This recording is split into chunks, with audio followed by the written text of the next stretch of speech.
3 کام عید کا چاند نظر آنے سے پہلے پہلے ہمیں مضبوطی سے تھام لینے چاہیے۔ سب سے پہلا کام کیا کرنا ہے؟ سیدنا ابو بکر صدیق رضی اللہ تعالی عنہ کو اللہ کے رسول نے طریقہ سکھایا، اور طریقہ کیا ہے؟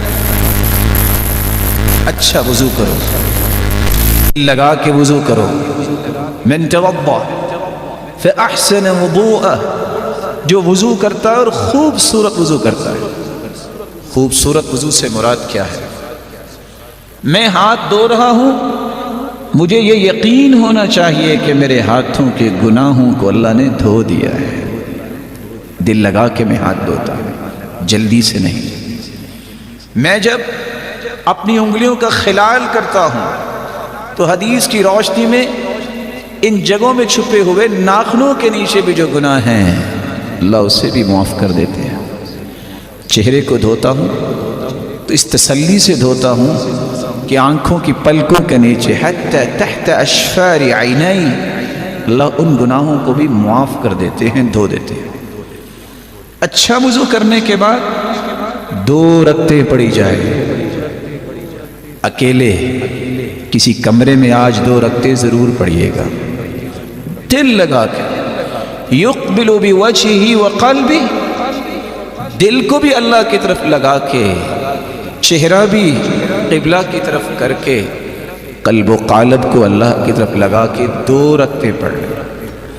2 رکعتیں پڑھنے کے بعد لا یحدث فیہما نفسہ، ان 2 رکعتوں کو پڑھتے وقت دنیا کا کوئی خیال نہیں آنا چاہیے، کوئی اور دل میں بات نہ لائیے، سوچ کے پڑھنا میں اپنے رب سے کیا کہہ رہا ہوں، سوچ کے پڑھنا کہ سبحان ربی الاعلی اور سبحان ربی العظیم، میں کتنے عظیم اور بلند و بالا رب سے ہم کلام ہو رہا ہوں۔ 2 رکعتیں جو ایسا پڑھ لیتا ہے، اللہ کے رسول صلی اللہ علیہ وآلہ وسلم نے 2 خوشخبریاں دی ہیں۔ 2 رکعتیں پڑھنے کے بعد ہاتھ اٹھائیے گا، سب سے پہلے اللہ کی تعریف کیجیے گا، پھر درود پڑھیے گا، پھر دل لگا کے اللہ سے دعا کیجیے گا، اور 2 مرتبہ یہ کلمات کہنا نہ بھولیے گا، رب اغفر لی، رب اغفر لی۔ جو اتنے الفاظ کہہ دیتا ہے اللہ کھربوں فرشتوں کو گواہ بناتے ہیں، علم عبدی ان له ربا یغفر الذنوب، میرے فرشتوں گواہ رہنا، آج میرے بندے کو پتہ چل گیا ہے اس کا کوئی رب ہے جو معاف کرنے والا ہے۔ عبدی اعمل ما شئت فقد غفر لک، میرے بندے تو آ گیا، تو نے آج تک جتنے بھی گناہ کیے میں نے تجھے معاف کر دیے۔ فرشتوں گواہ بن جانا۔ تو پہلا کام 2 رکعتیں پڑھ کے اپنے گناہوں کی معافی عید کا چاند نظر آنے سے پہلے پہلے ضرور لے لیجئے گا۔ دوسرا کام، رسول اکرم صلی اللہ علیہ وآلہ وسلم نے فرمایا انما الاعمال بالخواتیم، اعمال کی قبولیت کا دار و مدار نیتوں پر ہوتا ہے، نیت خالص ہو تو عمل قبول۔ اسی طرح انما الاعمال بالخواتیم، اعمال کی قبولیت کا دار و مدار خاتمے پر بھی ہوتا ہے۔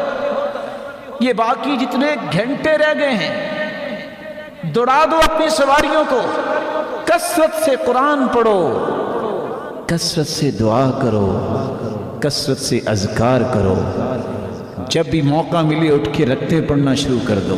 یہ موقع ہے، شاہد کے موقع یہ زندگی میں دوبارہ نہ مل سکے۔ کتنے ایسے تھے جو تمنا کرتے تھے رمضان کی، آج وہ مٹی کے نیچے چلے گئے، اور کتنے ہی ایسے ہوں گے جو یہ بات سن رہے ہیں شاید ان کی زندگی میں آئندہ رمضان آئے کہ نہ آئے۔ غنیمت جانیے ان گھنٹوں کو۔ قرآن مجید آج کا دن اور کل کا دن، اللہ ہمیں 30واں روزہ بھی دے دے، ان 3 دنوں میں کم از کم 1 مرتبہ تو قرآن مکمل کریں، اور کوئی مشکل نہیں ہے۔ اللہ عز و جلال ہمیں توفیق سے نوازے۔ تیسرا اور آخری کام جو چاند نظر آنے سے پہلے آپ کو کرنا چاہیے، اپنے گھر والوں کو بھی اس کام پہ لگائیں کہ وہ بھی اپنے رب سے معافیاں مانگ لیں، اللہ کی رحمتوں اور برکتوں کو سمیٹ لیں۔ کس طرح صحابہ کرام رات کو چھینٹے لگاتے اپنے گھر والوں پہ، اٹھو اٹھو، اللہ کی رحمتیں تقسیم ہو رہی ہیں، برکتوں کا نزول ہو رہا ہے، اپنے گھر والوں کو مت بھولیے۔ میرے بھائیوں، لمبے سفر کرنے ہو تو بیگانوں کے ساتھ نہیں ہوتے۔ اگر چاہتے ہو اور سمجھتے ہو کہ میرے پیارے ہیں، اگر سمجھتے ہو کہ میرے بچے پیارے ہیں، تو ان کو بھی جنت میں ساتھ لے جانے کی پلاننگ کریں، ان کے ہاتھوں سے صدقہ کروائیں، خود بھی صدقہ کریں۔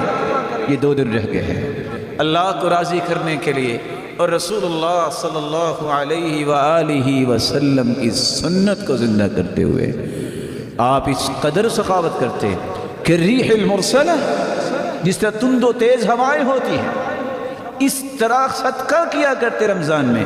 اور کچھ لوگوں کا کہنا ہے کہ میں کسی کو دکھا کے نہیں کروں گا، کوئی بات نہیں، جس طرح چھپا کے صدقہ کرنا افضل ہے، بعض دفعہ لوگوں کے سامنے صدقہ کرنا بھی افضل ہوتا ہے، جس کو دیکھ کے دوسرے صدقہ کریں۔ نیت کو اللہ دیکھتا ہے، اللہ کی رضا کے لیے۔ کتنے لوگ مسکین اور فقیر ہیں، ان پہ صدقہ کیجئے، وہ بھی عید کی خوشی میں شریک ہوں، ان کو بھی محسوس نہ ہو کہ ہماری خوشی کہاں، ان تک بھی اللہ کا دیا ہوا مال پہنچائیے۔